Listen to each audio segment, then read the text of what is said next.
watch Blu-rays, and we take biscuits. I'm your host James, co-host Jade. Hello. Hello.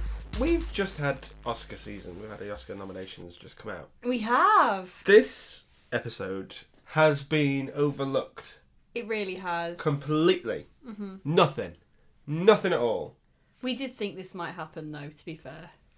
On the plus side, though, this film has won many Golden Biscuit Awards. It has, so it's not going away empty-handed, guys.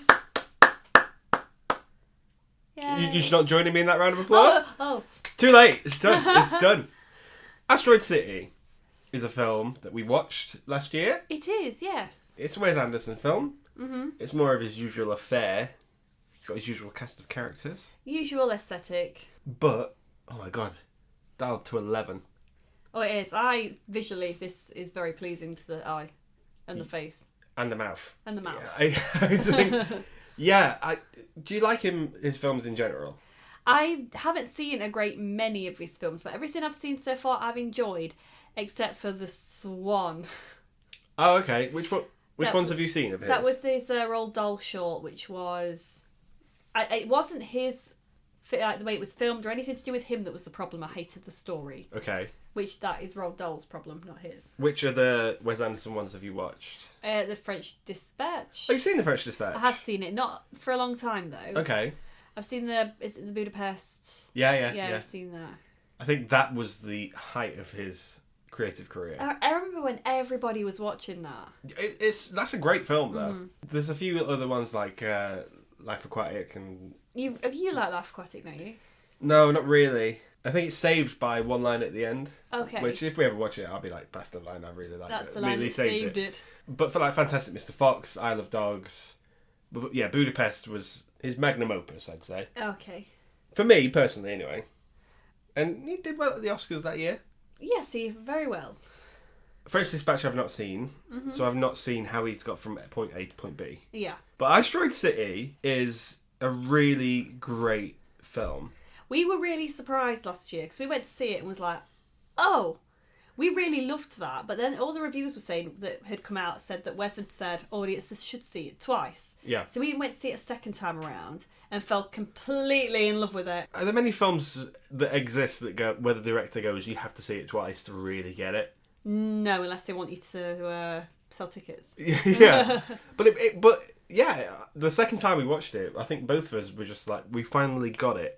Yeah, it was like, oh my god, this is an absolute masterpiece. But even then, I don't get it. I've had to do a little bit of research for this as well. Okay. Basically, I'm going to go through this cast list just real quick with you. Because, obviously, Wes Anderson, everyone likes to work with Wes Anderson. Yes. He's a visionary. He's a very talented guy. Mm-hmm. This is the cast for this, and I'm going to start from the bottom. Okay. Sophia Lillis. Oh, Beverly Marsh. Jeff Goldblum. You know it's a stacked cast if he's right at the bottom. Is it? Yeah, exactly. He's at the bottom. Guess who's next to him? Margot Robbie. I know why though. Yeah, that makes sense. But like Margot Robbie, that far down in your cast list, this is a pretty talented cast. Mm-hmm. Willem Dafoe. Mm-hmm. Matt Dillon. Steve Carell. Mm-hmm. Maya Hawke. I love her. Yeah. Rupert Friend. Hope Davis. Liev Schreiber. Adrian Brody. Edward Norton. Bryan Cranston. You love Bryan Cranston. I love me some Branson pickle. Tilda Swinton. Jeffrey Wright. Tom Hanks is third on this cast list. So again, it's stacked. Scarlett Johansson's Jason. Our boy Jason Schwartzman. I love the fact he's got top billing. Yeah, exactly. He had to be. The way Oggy is the lead character in this. So it'd be weird if he wasn't. But oh my god, he's incredible. And I love him anyway. I think he's amazing in everything he's in. He won my Best Actor of the Year. He did, as deserved. Really well deserved. Because it's finally, he did a lot last year as well. Mm-hmm. So, he didn't deserve it over Cillian Murphy for Oppenheimer, but there we go. Well, yeah, but he wins it by default. But yeah, that's a stat cast. Most of these people have worked with Wes Anderson before. Mm-hmm. And you feel like you're going to get the same usual stuff. Yeah. This feels very different. I couldn't tell you why. I can't pinpoint anything I like more about this than I do Budapest. Mm-hmm. I just think this is a better made movie. I really like this movie. And obviously we liked it so much that we actually went to see all the sets, didn't we? In London. We went to an exhibition at the 180 Studios in London. We were lucky to get there just as it was towards the end of its run, yeah, because basically they held this Wes Anderson exhibition from the film, and then it became quite popular, so I think they ran it for like another 2 weeks, and then we managed to just get on one of the last tours, didn't we? Like we booked a last minute trip to London and was like, we need to go. Yeah, because I think we would have been mad if we missed it. Yeah, and do you know what? It was one of the highlights of last year. It was so good. They had props here, there, and everywhere.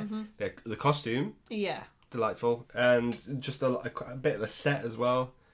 It was wonderful. Yeah. And they played all like lines from the film and stuff. But being there and even watching some of the behind the scenes footage, like just now, there's a great attention to detail. Oh god, yeah. That I don't think any other director has, really. Yeah, I know what you mean. Where everything is meticulously, thank you, big word.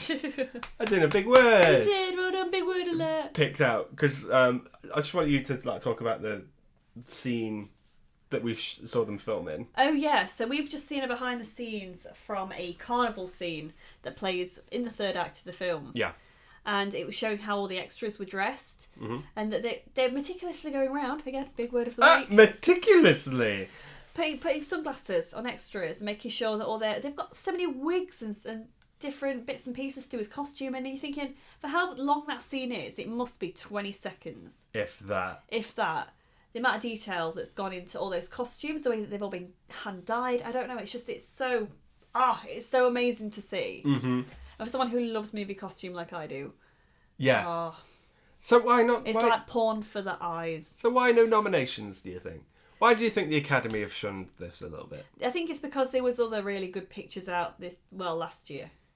They've just taken over. I mean, to be honest, I think it was always going to be an Oppenheimer time. It was Barbenheimer time. Yeah. And Barbie, I'm surprised it's had all the nominations it's had, to be fair. Mm-hmm. It's some of it I thought, ooh, really? Yeah, I guess. I mean, that Poor Things and stuff, yeah, they were always going to. Yeah, and like Killers of the Flower Moon and stuff. Yeah, that's proper, like, they're your Oscar bait movies. Yeah, but this doesn't feel like Oscar bait. This just feels like someone putting out a film that they clearly like. I mean, did this do well? It did okay.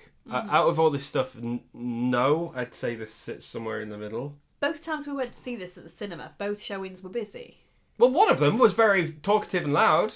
Yeah, there was two people in the first screening we went into that I think they were in the wrong film. Yeah. So they spent like a good half an hour talking amongst themselves, and you kept telling them to shut the fuck up. Yeah, and eventually they left, and then we had a good time after We had a great time, yeah. Which may be why we enjoyed it in the second viewing a little bit more. Yeah.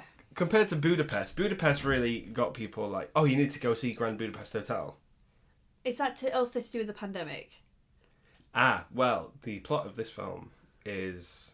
Well, there's two plots for this film, really. And we're going to talk about them one after the other, so not to confuse ourselves. But, yes, I think pandemic might have affected it somewhat.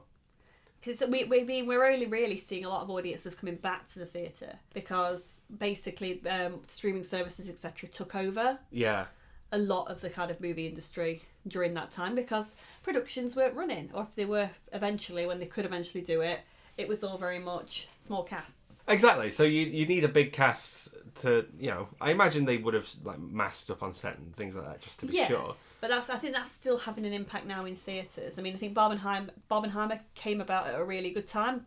Cinemas needed it. Towards the end of the year, we've not had anything that's... It's been Barbenheimer was so good for this year that everything else was has just sort of really struggled. Except for Wonka. I think Wonka's done quite well. Maybe. I'm not really seeing the final numbers. And Aquaman's not done very good. Aquaman was always going to do wank, wasn't it? It was always going to be wank.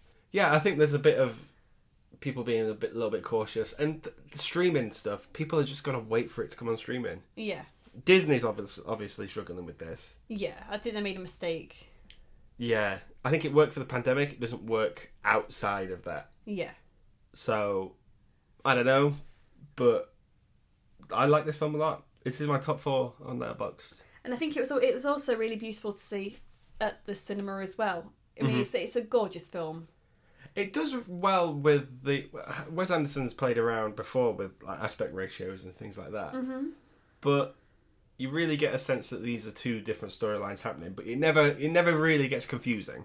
Yeah, no, I agree. And I also, as well, I really like the way it's filmed in that we don't really get a lot of CGI. Yes. You're talking puppetry, you're talking on-set. A lot of great set pieces. I love that. Miniatures. Mm-hmm. Yeah. I really appreciate a miniature. I didn't realise... I didn't realise some of this was a miniature until we went to see it. Like in the studio. Because I thought that freight train, I thought they built a train. Sue me, I'm an idiot. But then we went to the exhibition and there it was. And you were like, oh! I was like, oh shit, that's a tiny twain. That's a tiny little twain. The set design's beautiful on this. And I think it really lends itself to Wes Anderson's style of filmmaking. Yes. In particularly how he frames stuff. Yeah. So, for instance, like there'll be a road and the road's exactly in the centre. And then everything's symmetrical. Mm-hmm. And it pleases me. It does. It mellows me. It's like, this is what I came for. This is nice time. Yeah. Do you know what I mean? And I appreciate the aesthetic. Yeah, everything's very smooth with Anderson. To say that, recently there was a thing where people were doing a day in the life of whatever they were doing, mm-hmm. and then putting a Wes Anderson spin on it. It's like a trend on TikTok. Yeah. I heard about it, but I'm not on TikTok. No. But like you've seen people do it on like Instagram or whatever. Yes. So why would that not coincide with the release of this? Because I think it's two very different things. I think while it's aesthetically pleasing, mm-hmm. are the people that are doing these kinds of TikToks, etc., the kind of people that are going to watch this film? No. I mean, they don't. That's going to sound really horrible, but they don't seem to have the attention span of anything outside of themselves. I remember going to see Isle of Dogs at the cinema. Mm-hmm. I went to a showing. It was just me, mm-hmm. and then there was a woman who brought her son, mm-hmm. like on the front row, and I thought, like, it's a PG. Mm-hmm. It ain't a kids' film. Isle of Dogs. Neither is Fantastic Mr. Fox, by the way. Mm-hmm. That's neither here nor there. But I thought that kid must be bored. Yeah. Because although it's a kid's movie, technically, it ain't. Yeah. And I think the same with this. I don't think it's kind of portrayed as being a kid's film or anything like that, though. To be fair, I didn't know what this was about. The name to it, I thought it had a bit of a... It looks a bit like Nuketown. I like its vibe. I like its 50s vibe. Let me just read a short synopsis that we got on the leaflet from the exhibition we still have. Mm-hmm. I have it in my hands, people. In my hands. Asteroid City, a dot on the map desert town in the American West. The year is 1955. The town's famous attraction is a gigantic meteor crater with celestial observatory. Mm-hmm. Military personnel and astronomers gather to welcome 5 science award-winning teenagers to display their latest inventions. Mm-hmm. Nothing about most of the rest of the film. No, and to be fair, just reading that, it sounds a bit... Ugh. And I don't think the trailers gave much away either. No, I think the only reason I really got interested in watching it was seeing pictures of the cast. Yes. And also stylistically, I think this is something I'm really going to like. Because again, I love the 50s. Uh-huh. It was the costumes and the time period that really pulled me in. Okay. But I didn't really know much else about it going in. I just thought it was... I saw Wes Anderson and I thought, okay, that's a sign of quality. Mm-hmm. Like a Kipling cake. He makes exceedingly good cakes. Oh, no. Do you know? Yeah. Oh. He does though, doesn't he? Ew. Apart from his apple slices, I'm not a big fan of those. Okay. We're going to talk about the main plot of the film, which is what I've just read to you, and then we're going to talk about the one that's sort of on the B side of it. Yeah. Which is my favourite one. Okay. So, it's a town in the American West. Yep. And it's in the desert. Mm-hmm. And there's a diner. There is. Which is very nice. We had a coffee there. We've actually eaten and drank in that diner. The exhibition they made up to look like the diner. No, part of the set was there, wasn't there? Like the blackboard and everything. Yeah. And the coffee was quite nice. Filtered coffee. It was filtered coffee, but I was like, yeah, post-war coffee, let's go. Like, it's lit very well. But there's something else at play. Because you're in the desert, in the middle of nowhere. There's a crater going off, there's a diner, Mm-hmm. And there's nuclear tests happening. Yeah, in the it's distance. atomic bomb tests, which they don't go into much after the initial when you see a couple go off. Yeah, that is just happening in the background. And I think that's part of what Wes Anderson's up to. Mm-hmm. I'll bring it back round. Okay. We get introduced to characters, Jason Schwartzman, whose name I forget, Oggy. and his son and his 3 daughters. Yeah. And they are, well, he's bringing his son to the science exhibition. Yeah, so his son Woodrow is like a boy genius. Yeah. And he's created something that can project onto the moon. Yeah. So it was basically an overhead projector. Basically, but it can put different crap on the moon. Science, bitch. And then we get introduced to like a few other characters. So Scarlett Johansson comes in. Yep. She plays Midge Campbell. Midge Campbell is a movie star. She's very reminiscent of Marilyn Monroe. How so? In the way that she talks, she's the mix between that and kind of like Elizabeth Taylor as well. I think she's made to look more like Taylor. But she's going through a Marilyn Monroe type career thing. Well, not really, because it sounds like her roles are all doing quite well. Yeah. And people love her. She's a big movie star. People are more interested in how she looks, which is sadly also a lot of what happened to Marilyn. Mm-hmm. And it sounds like she's going from kind of crap relationship to crap relationship. Yes. Then we get introduced to like people like Maya Hawke, who is a primary school teacher, and she's dropping off a bus loads of kids. Field trip. On like a field trip. Rupert Friend's there. He's in a band. Yeah, on the same bus. Who is on tour. Matt Dillon's there. He's a mechanic who works in the garage by this diner. So there's a mishmash of people, basically. Yeah, so we find out that Oggy's car's broken down. He was towed into town with his family. Mm-hmm. And they found out their car's completely fucked, which is just a random kind of little bit that's kind of tagged on. He rings his... I think the idea was he was initially going to be dropping off his 3 daughters to his father-in-law, who's played by Tom Hanks. Yes. While he stayed in Asteroid City with his son to do the whole presentation. Mm-hmm. But obviously with the car being completely gone, he calls him into town instead to pick up the 3 girls. And we find out there that his wife's died and he's not told his children yet. Mm-hmm. It's typical of Anderson's dialogue where people stand still, they're a bit emotionless. Yeah. And they deliver their lines quite monotone. Yeah. I think it really works here. Yeah. Because I could listen to them talk like that all day. Especially Schwartzman. Yeah. He's got a great delivery, doesn't he? He's sort of, his character Augie is a war photographer. Yeah. And he's always got a pipe in, or always appears to have a pipe in. He's bearded, and he's always talking with his like jaw closed. Yeah. I'm trying to do it now, ladies. Never really does anything more than that. Yeah. Yeah? I think that's great. It's great. That's why he won my Golden Biscuit. Wow. For that reason alone. He shut his mouth. Then, I think there's something weird about this town. I think it puts you at a bit of an unease as well. Not only because of the stuff that's happening in the background. Mm-hmm. There's a car that goes by. And it's very cartoony, isn't it? It felt a bit Truman Show. Mm-hmm. And when the first time I watched it, I was like, are they in some sort of limbo environment? Mm-hmm. They're not, I don't think. No, I don't think they are either. But there's a car that goes by, and there's a police car chasing it, and it goes by a few times. But maybe 3 times in the film.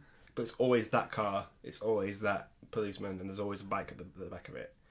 And I just thought, something ain't right. Yeah. I like that.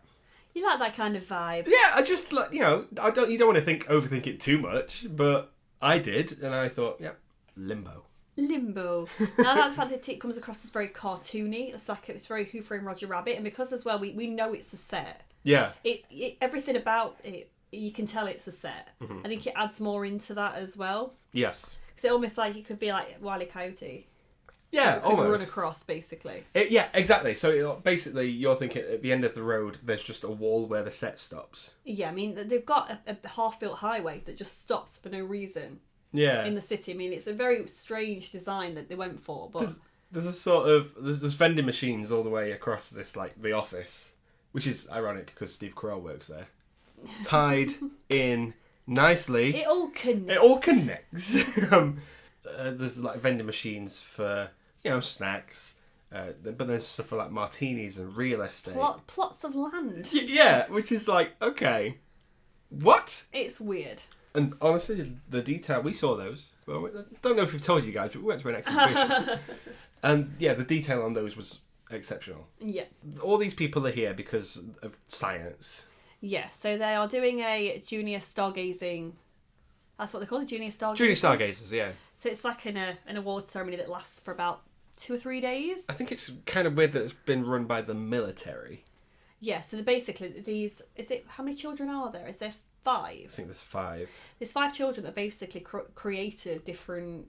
Devices. Different devices, whether it be different elements, whether it be to do with plants. They're all geniuses, basically. Yeah. And they've done all these experiments that have awarded them honour and praise from the military.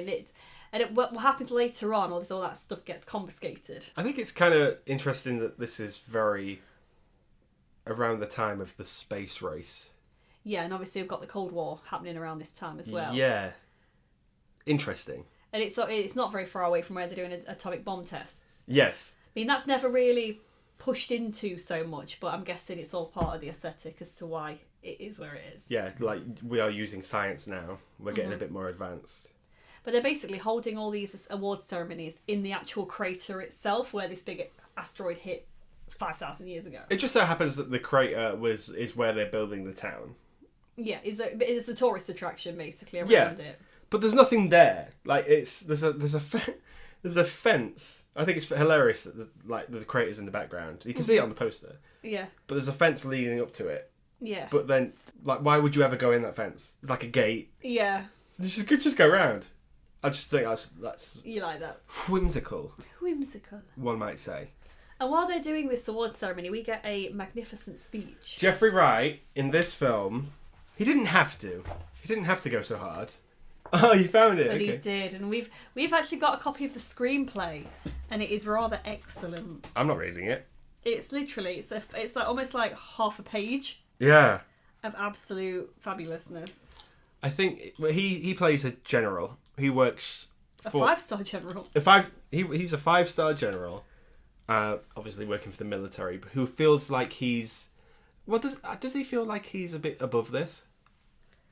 A little bit. Yeah. Yeah. Obviously, again, completely without emotion. Mm-hmm. But he delivers this speech, and it's the opening of the Stargazers program or whatever to show off these devices. But this speech... He tells his life story in this really weird speech, and it's great. It's one of the best pieces of dialogue you'll ever hear. But he does it in a way where it's like, step 1, I've done this. Chapter 2, yeah. You've really got to check it out, guys, just for that speech alone. I think if you watch this film and you don't enjoy it, you'll be like, okay, there's moments where I'm like, that's interesting. And this speech will be one of those moments. It was for me. Oh, it was for me. It's one of my favourites. Yeah. Anyway, there's an observatory there because a meteor landed there, of course. And they get to go and tour around that as part of the celebrations. Yes, they happen to be there around the time of the ellipses, which I don't know astronomy. Is that a real thing? I don't know. I couldn't tell you. Essentially, what's happening is this plot of Hercules where the 3 bits of light... planets. The planets are aligning ever so nicely. In a way where it's like ... ellipses. The time to act will be at hand. Unleash the Titans! Your monstrous band. Oh, I'm wanting to go to the entire fucking fake speech now. No. We're talking about Asteroid City. We've done Hercules. Oh, I know, but it's so good. It's great. Guys, Hercules and Asteroid City are in the same universe. Yeah, so they're all just basically getting excited for this ellipses thing tonight, and then they find out that something in the observatories, what they think is just random coding at the site, is actually almost like, is it like Morse code for the day's date? It felt very Close Encounters. Yeah. And I like that. A lot. Spielberg. And then we find out why that is.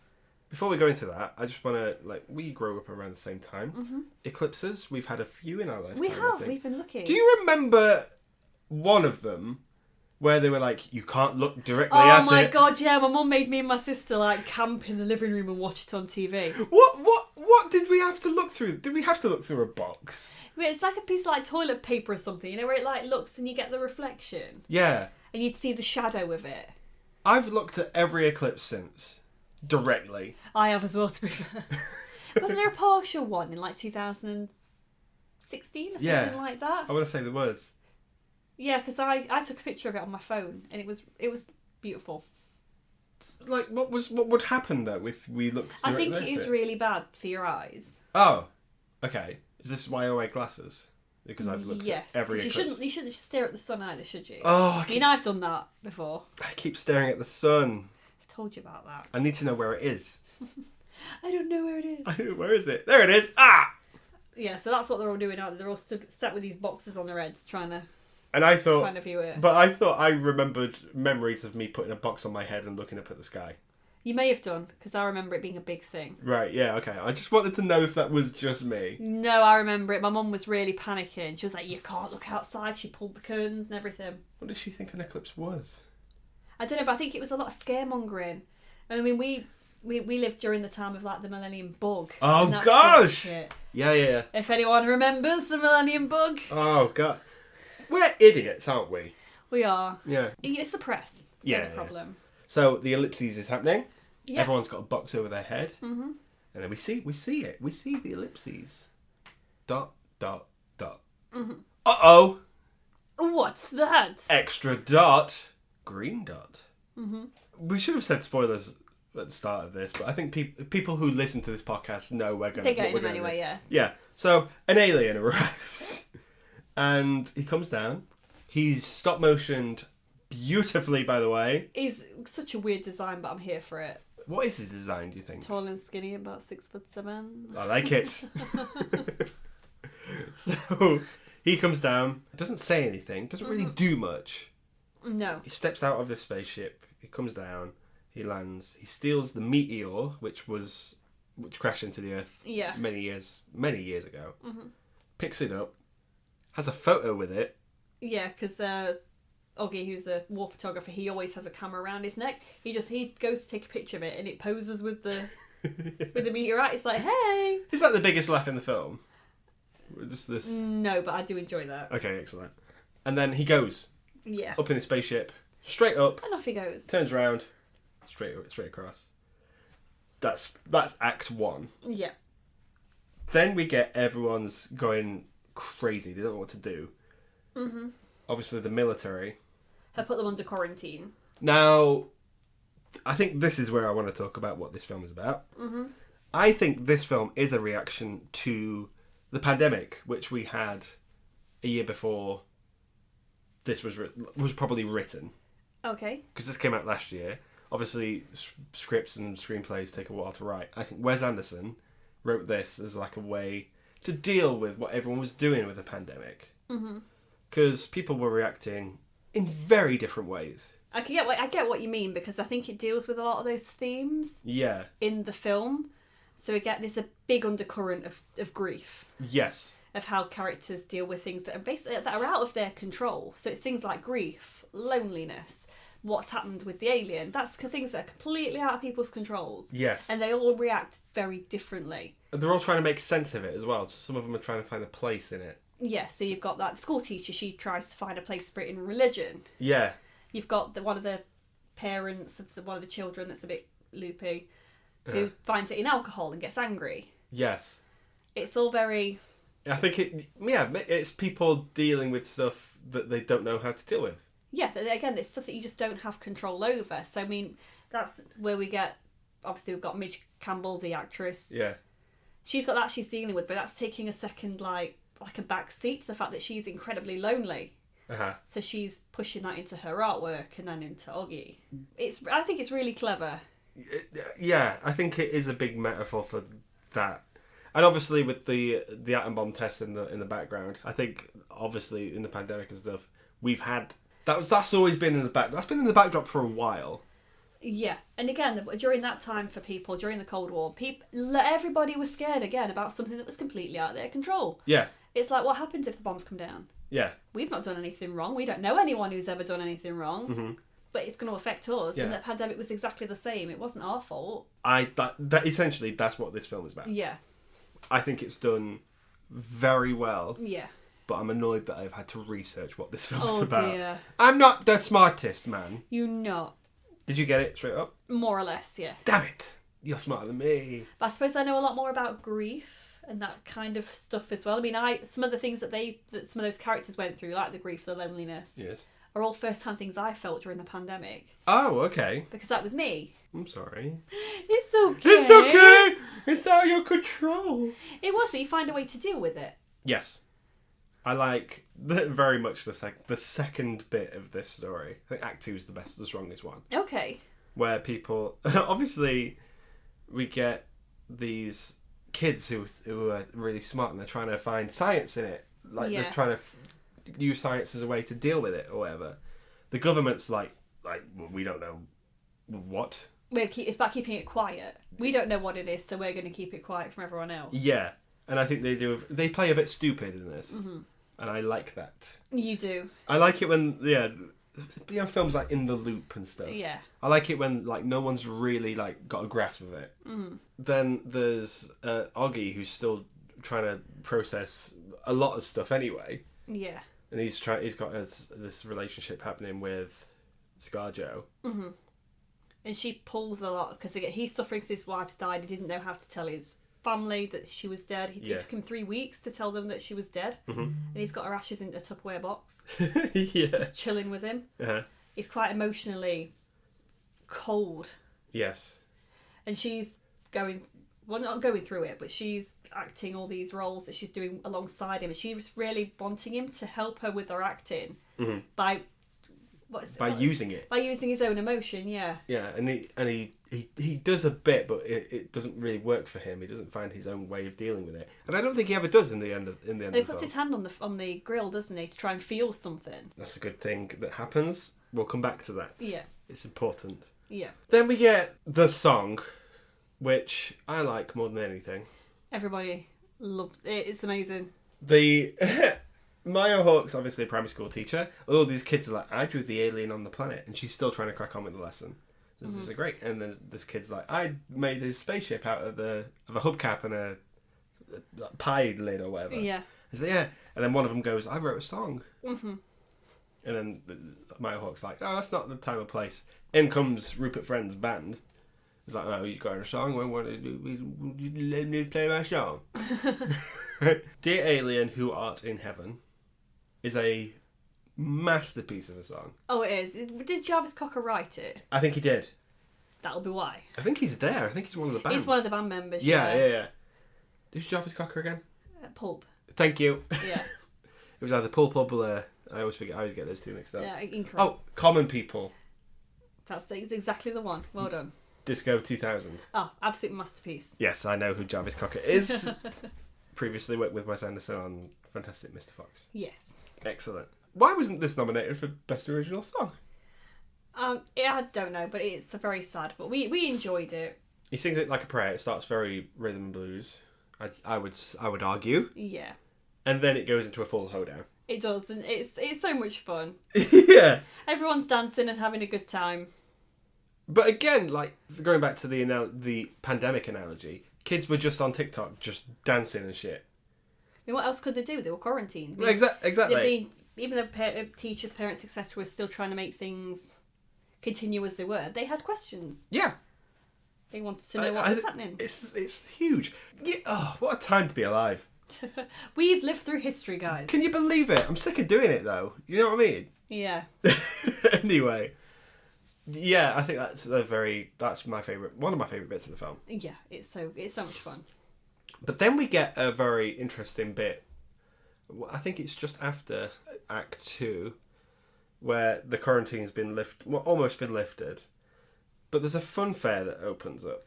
Yeah, so because they have put a bit of a military clampdown on there, on the site, the 5 kids are like, you know what? No, we want people to know what's happening. Yes. And what's been seen.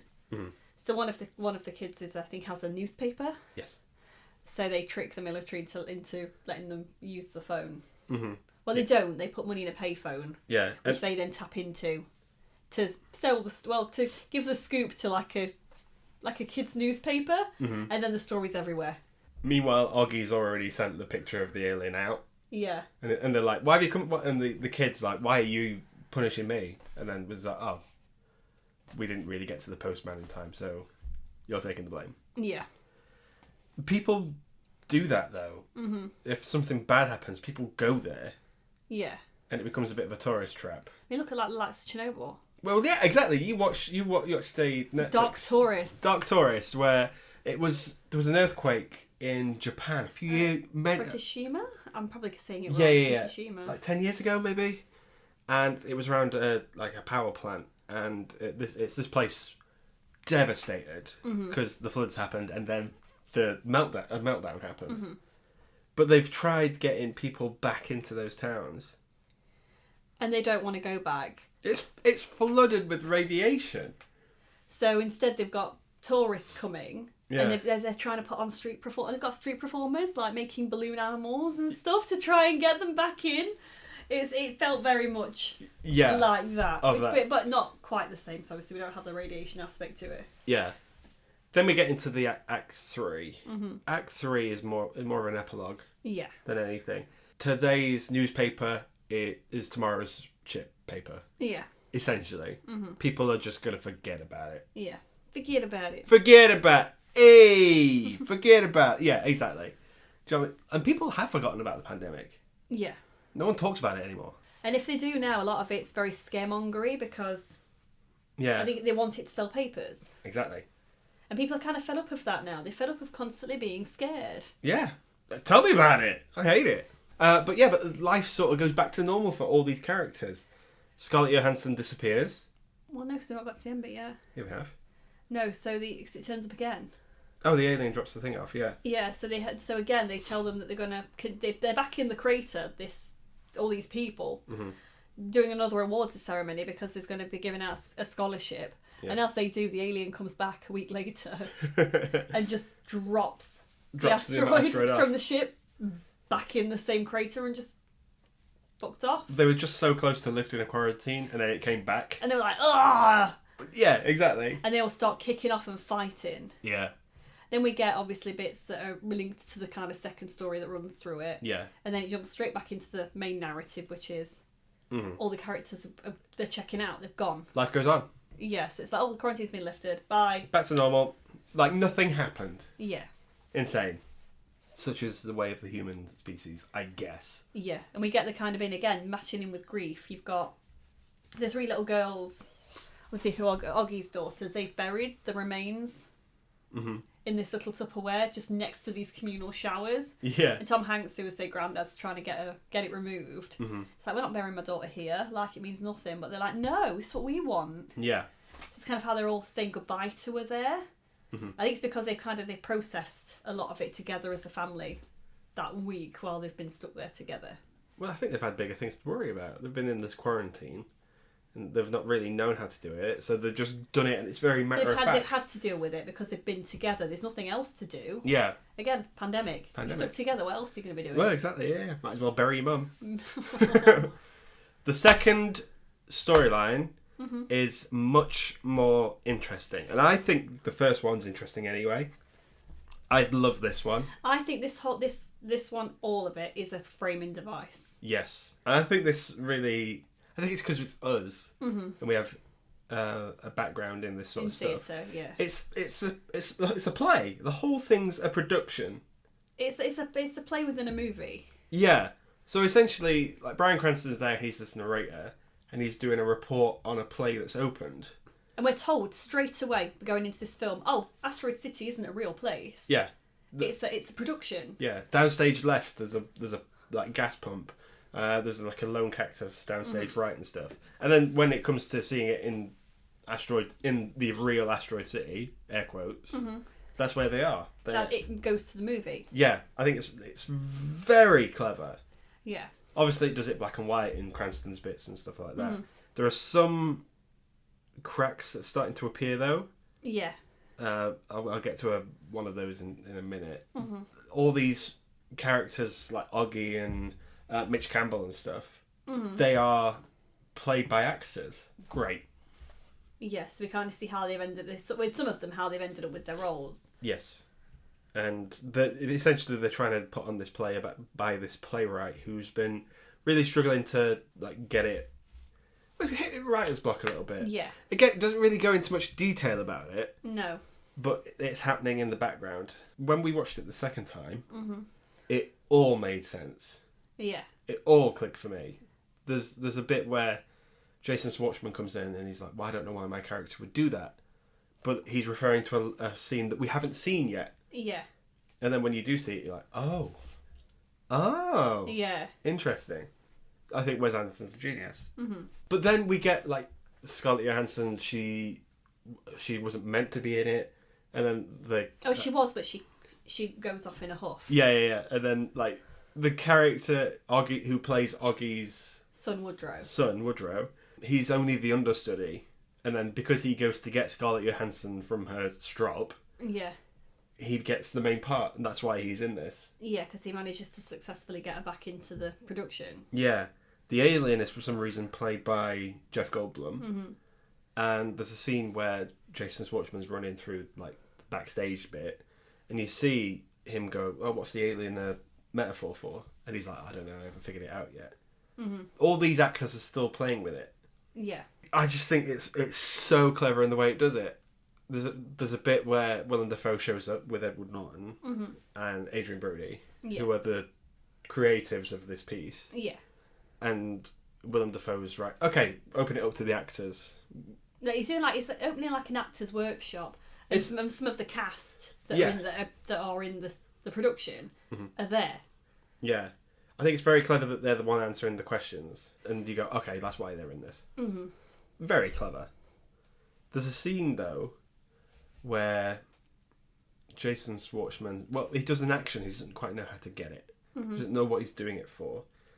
That action would be... burning his hand on the ground. Yeah, and he's all the time he's thinking, why is his character doing this?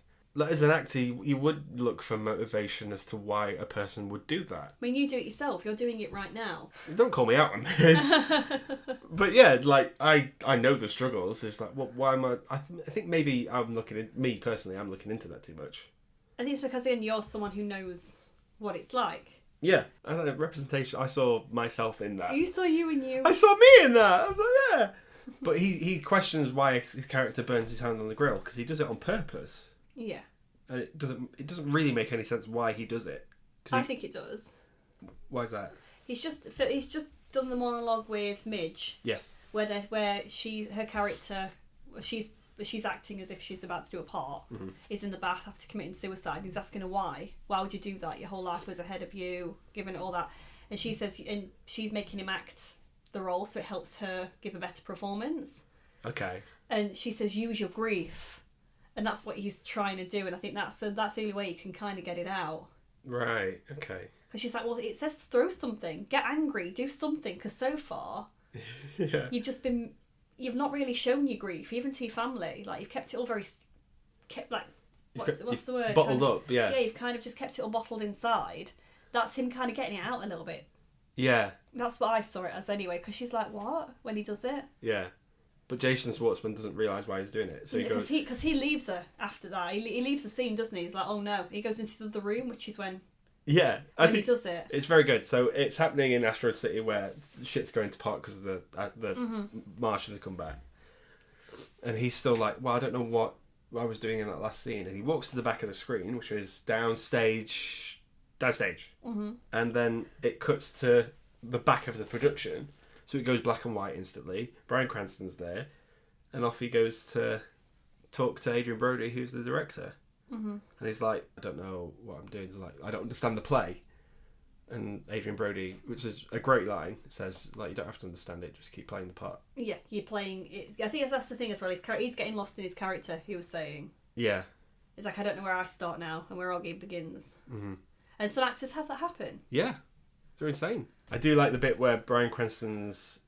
He turns up every now and then. Oh, yeah, as the narrator. Yeah, but where he's not supposed to be.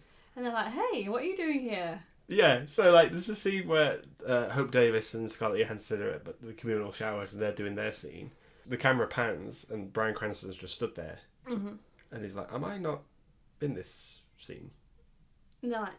And then he just leaves. Yeah, and he just leaves. Yeah, you like that. Anytime Bryan Cranston came on screen, you loved it. I like me some Branston. You do. But then they have this is where it loses me, this scene.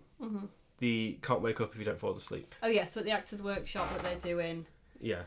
they're told that basically in the week from the alien taking the asteroid to it bringing it back again, all of the characters are in a sleep. They're in slumber, yeah. Yeah, and he just doesn't know how to write it. Uh-huh. I mean, we never see this in the Asteroid City part of the film. Yeah. Because it cuts to this instead, and he's like, right then, actors, all pretend you're asleep. Help me write this. Give me something. Give me some inspiration. I do like how all the actors do something different. Some of them slump over. Some of them fall on the floor. One pretends to sleepwalk. There's always that weird one that just takes it a bit too far in improv class. James. Yeah, that was me. Representation matters. But then, I think some of the cast get it. Yeah. So Jason Schwartzman's character gets up, and the spotlight hits him, and straight away he says, "Can't wake up if you can't fall asleep." Yeah.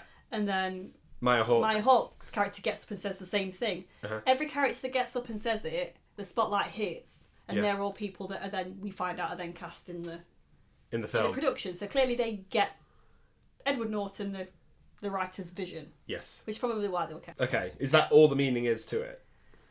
That's kind of what I saw it as being. Okay, I just thought there was deeper meaning to can't wake up if you don't fall asleep. I think there probably is.